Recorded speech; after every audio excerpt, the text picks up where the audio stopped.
तारीख थी 25 अप्रैल 2023। महाराष्ट्र पुलिस के एक हेड कांस्टेबल रोज की तरह अपने घर से ड्यूटी के लिए निकलते हैं, लेकिन ड्यूटी पर पहुंचते ही उनकी मौत हो जाती है। लोग समझते हैं हार्ट अटैक से उनकी मौत हुई है। फाइल्स में उनकी मौत एक नेचुरल डेथ के तौर पर दर्ज की जाती है और फाइल हमेशा के लिए बंद कर दी जाती है। लेकिन 3 साल बाद मामले में बड़ा ट्विस्ट आता है। मार्च 2026 में एक शख्स पुलिस के सामने पहुंचता है और 3 साल पहले हुई मौत के बारे में ऐसा दावा करता है कि सुनकर पुलिस वाले भी शॉक्ड रह जाते हैं।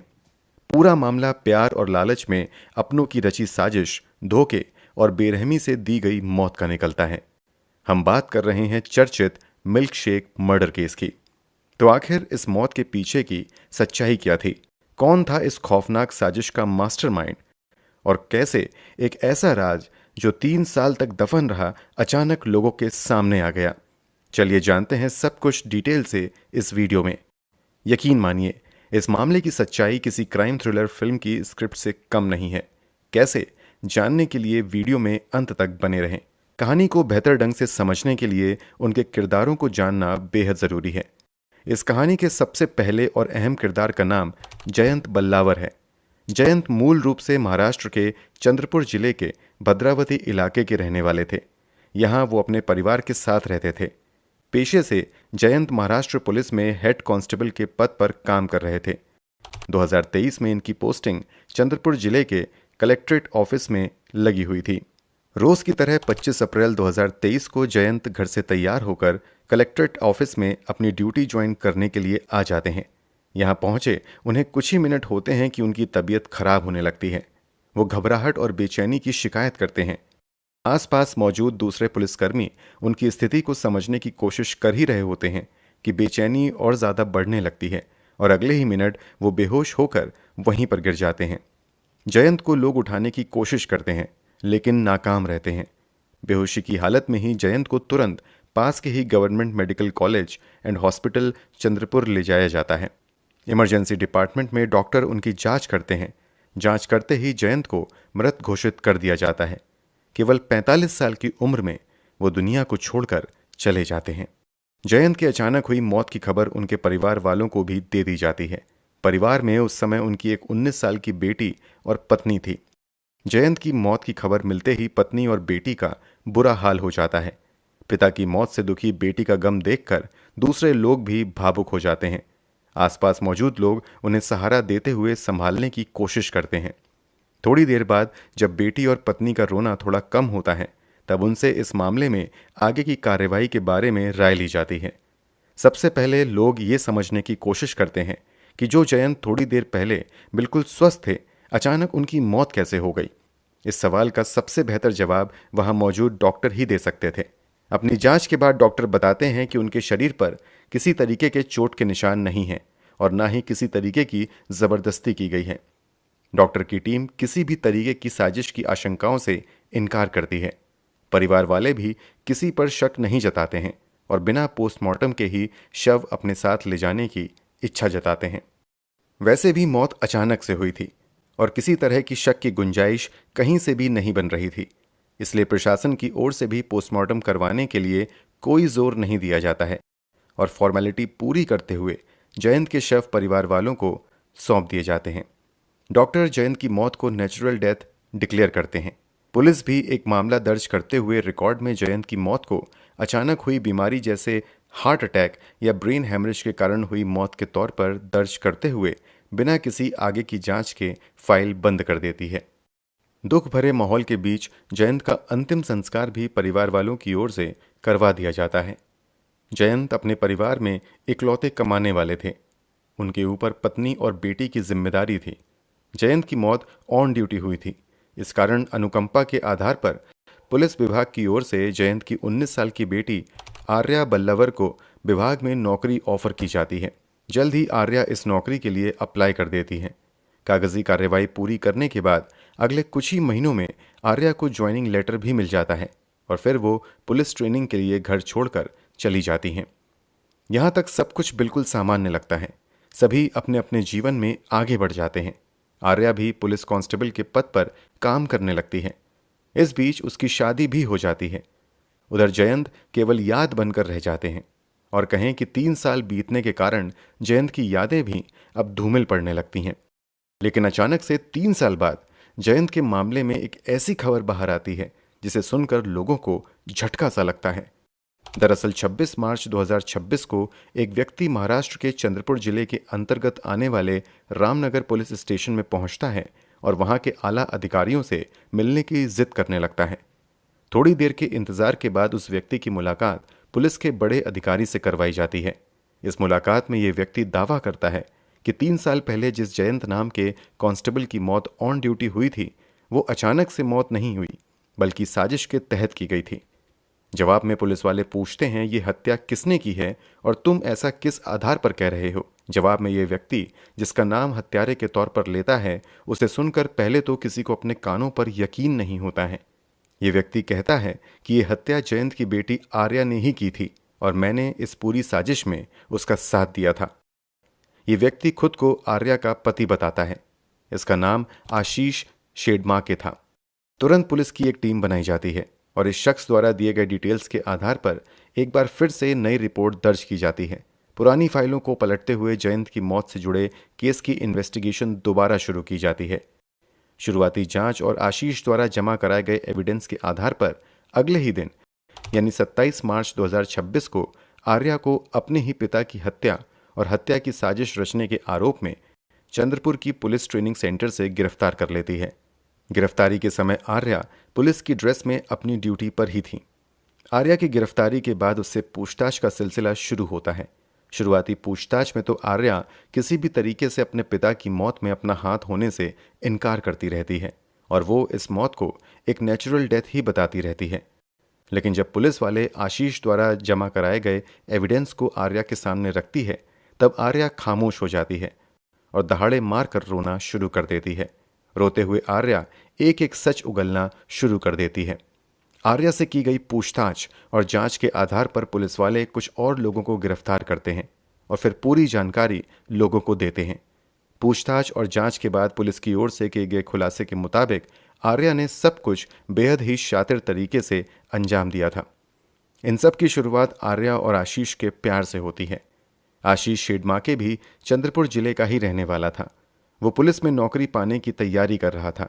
आर्या भी अपने पिता की तरह पुलिस विभाग में ही काम करना चाहती थी, इसलिए वो भी तैयारी में लगी रहती थी। इसी तैयारी के दौरान एक दिन आर्या की मुलाकात आशीष से होती है। दोनों की दोस्ती होती है और यही दोस्ती समय के साथ प्यार में बदल जाती है। मीडिया रिपोर्ट्स के मुताबिक आर्या और आशीष एक दूसरे को इतना ज़्यादा पसंद करने लगते हैं कि दोनों 7 जन्मों तक जीने मरने की कस्में खाने लगते हैं। जल्द ही आर्या अपने इस रिश्ते के बारे में अपने घर पर भी बता देती है। जब आर्या के प्यार की खबर उसके पिता जयंत को लगती है, तो वो इस रिश्ते का विरोध करना शुरू कर देते हैं। विरोध की सबसे बड़ी वजह आशीष का बेरोजगार होना तथा आर्या और आशीष की उम्र में 10 साल के अंतर का होना था। जयंत बेटी को समझाते हैं कि आशीष की अब तक कोई नौकरी भी नहीं लगी है और वो तुमसे 10 साल बड़ा भी है, इसलिए तुम दोनों का ये रिश्ता ठीक नहीं होगा। बेहतर है कि तुम दोनों अलग हो जाओ और अपने अपने करियर पर फोकस करो। पिता के समझाने के बावजूद आर्या पर कोई असर नहीं होता है और वो आशीष से मिलना जुलना और बातचीत जारी रखती है। रिपोर्ट्स के मुताबिक पिता की ओर से आर्या पर कई तरह की पाबंदियां भी लगा दी जाती हैं। इसके बावजूद आर्या के स्वभाव में ज़्यादा बदलाव नहीं आता है और वो आशीष से शादी करने की रट लगाए रहती है। जब जयंत किसी भी तरीके से इस रिश्ते के लिए तैयार नहीं होते हैं, तब आर्या के दिमाग में एक बेहद ही खौफनाक आइडिया आता है। आर्या ने माइक्रोबायोलॉजी की पढ़ाई की थी और उसे खतरनाक केमिकल्स की भी गहरी समझ थी। इसी का फ़ायदा उठाते हुए एक दिन वो आशीष से कहती है कि जब तक पिताजी जिंदा हैं, मेरी शादी तुमसे नहीं हो पाएगी। अगर हम दोनों को एक होना है तो फिर पिताजी को रास्ते से हटाना ही होगा। इतना ही नहीं, आर्या ये भी कहती है कि मौत के बाद उनकी जगह मुझे अनुकंपा पर नौकरी मिल जाएगी। इस तरह मेरा भी करियर सेट हो जाएगा और फिर हम लोग बड़े आराम से शादी करके साथ रह लेंगे। आशीष को आर्या का आइडिया पसंद आता है और वो जयंत को काम करने में आर्या की साजिशों में साथ देने के लिए रेडी हो जाता है। प्लानिंग के तहत तय किया जाता है कि जयंत को खत्म करने के लिए किसी हथियार का इस्तेमाल नहीं किया जाएगा, बल्कि उसे प्यार से जहर देकर मारा जाएगा। जहर लाने की जिम्मेदारी वो आशीष को देती है। अगर किसी दुकान से आशीष खुद ही जहर खरीदने जाता तो वो बहुत आसानी से पुलिस की पकड़ में आ सकता था।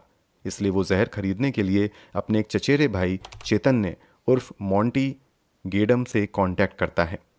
22 साल का मोंटी खुद ही जहर खरीदने की बजाय एक नाबालिग लड़के को अपने साथ मिला लेता है और उसके ज़रिए बाजार से केमिकल पॉइजन खरीद लेता है।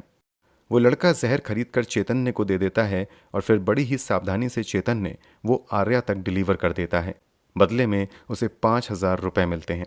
जहर हाथ में आते ही आर्या उसे संभाल कर रख देती है। जहर देने के तरीकों के बारे में उसने पहले से काफ़ी स्टडी कर ली थी, इसलिए अपने प्लान को अंतिम रूप देने के लिए 25 अप्रैल 2023 की सुबह का इंतज़ार करने लगती है। रोज़ की तरह जयंत ड्यूटी पर जाने के लिए सुबह सुबह उठ जाते हैं। नहा धोकर नाश्ता करने के बाद वो ड्यूटी के लिए निकलने लगते हैं। तभी आर्या किचन से भागती हुई आती है और अपने पिताजी से कहती है कि मैंने आपके लिए बड़े ही प्यार से ये मिल्क शेक बनाया है, आप ये पीते जाओ। बेटी आर्या इतने प्यार से पिता को मिल्क शेक ऑफर करती है कि वो इनकार नहीं कर पाते हैं और ड्यूटी पर निकलने से पहले बेटी की घिनौनी और खतरनाक साजिशों से अनजान जयंत बड़े प्यार से वो मिल्क शेक से भरा ग्लास खाली कर देते हैं। फिर गाड़ी पर सवार होते हैं और फिर थोड़ी दूर स्थित कलेक्ट्रेट ऑफिस अपनी ड्यूटी पर ज्वाइन करने के लिए पहुंच जाते हैं। आर्या ने अपनी नॉलेज का इस्तेमाल करते हुए एक ऐसा पॉइजन चुना था जो तुरंत असर ना करे बल्कि थोड़ी देर बाद असर करे। अगर पीते ही असर होता तो जयंत घर में ही मर सकते थे और आर्या का राज उसी समय खुल सकता था। लेकिन आर्या ने ऐसा जहर चुना जिसे पीने के बाद जयंत को ऑफिस तक पहुंचाने का समय मिल गया। ऑफिस पहुंचने के चंद मिनट बाद ही जयंत बेहोश होते हैं और फिर हॉस्पिटल में उन्हें डेड डिक्लेयर कर दिया जाता है। पिता की मौत की खबर सुनने को बेकरार आर्या को जैसे ही अस्पताल से मौत की खबर मिलती है, कथित तौर पर मन ही मन वो बहुत ज़्यादा खुश होती है। फिर दुनिया वालों को बेवकूफ़ बनाने के लिए रोने पीटने का नाटक शुरू कर देती है। वो ये नाटक इतनी परफेक्ट तरीके से प्लान करती है कि किसी को ज़रा भी शक नहीं होता है और लोग भर भर कर आर्या के प्रति सहानुभूति जताने लगते हैं। जल्द ही जयंत का अंतिम संस्कार कर दिया जाता है और चंद दिनों बाद ही अपने पिता की जगह अनुकंपा पर नौकरी के लिए आर्या आवेदन कर देती हैं और फॉर्मेलिटी पूरी करते ही वो ट्रेनिंग के लिए चली जाती हैं। ट्रेनिंग पर जाने से पहले वो बेहद ही साधारण तरीके से आशीष से शादी भी कर लेती हैं। इस बीच आशीष की भी मेहनत सफल रहती है और उसे भी पुलिस विभाग में नौकरी मिल जाती है। आगे किए गए खुलासे के मुताबिक दोनों को पुलिस विभाग में नौकरी मिल जाती है और दोनों ही अपनी प्लानिंग में सफल होने का जश्न मनाते रहते हैं। लेकिन दोनों की खुशी ज़्यादा दिनों तक नहीं रह पाती है क्योंकि शादी के बाद इन दोनों के ही रिश्तों में तनाव आने शुरू हो जाते हैं। हालात यहाँ तक बिगड़ जाते हैं कि आशीष को लापरवाही और डिसिप्लिन में कमी के कारण पुलिस विभाग से निकाल दिया जाता है। एक बार फिर से आशीष बेरोजगार हो जाता है। इधर आर्या के दिमाग पर नौकरी की गर्मी चढ़ने लगती है और वो आशीष की बातों को मानने से मना करने लगती है। शादी के बावजूद वो आशीष के घर रहने की बजाय अपनी माँ के घर पर ही रहने का फैसला करती है।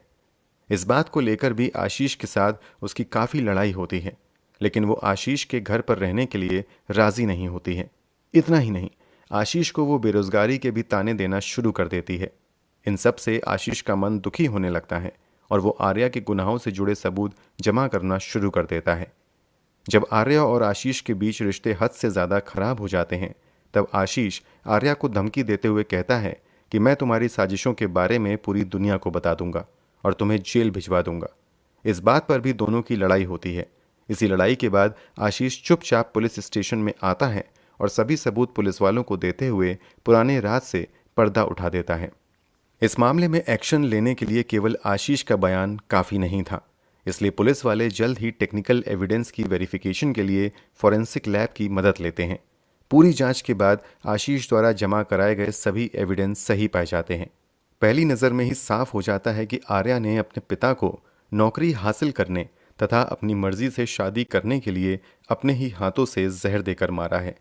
इन सब खुलासों के बाद आर्या तथा आशीष के अलावा जहर सप्लाई करने में मदद करने वाले 2 अन्य लड़कों को गिरफ्तार करते हुए जेल भेज दिया जाता है। इस केस की मौजूदा स्थिति की बात करें तो सभी आरोपी सलाखों के पीछे हैं। इस मामले में पुलिस की इन्वेस्टिगेशन अभी चल रही है और बहुत जल्द अदालत से भी जयंत के गुनहगारों को सज़ा मिल जाएगी। लेकिन शायद दुनिया की कोई भी सज़ा जयंत के साथ हुए विश्वासघात के लिए काफ़ी नहीं होगी। वैसे तो गुनाह साबित होने के बाद सज़ा अदालत से तय होगी, लेकिन आपके अनुसार गुनहगारों को क्या सज़ा मिलनी चाहिए? कमेंट बॉक्स में ज़रूर बताएं। अगर आपको हमारी मेहनत पसंद आई हो तो इस वीडियो को लाइक करते हुए शेयर भी करें।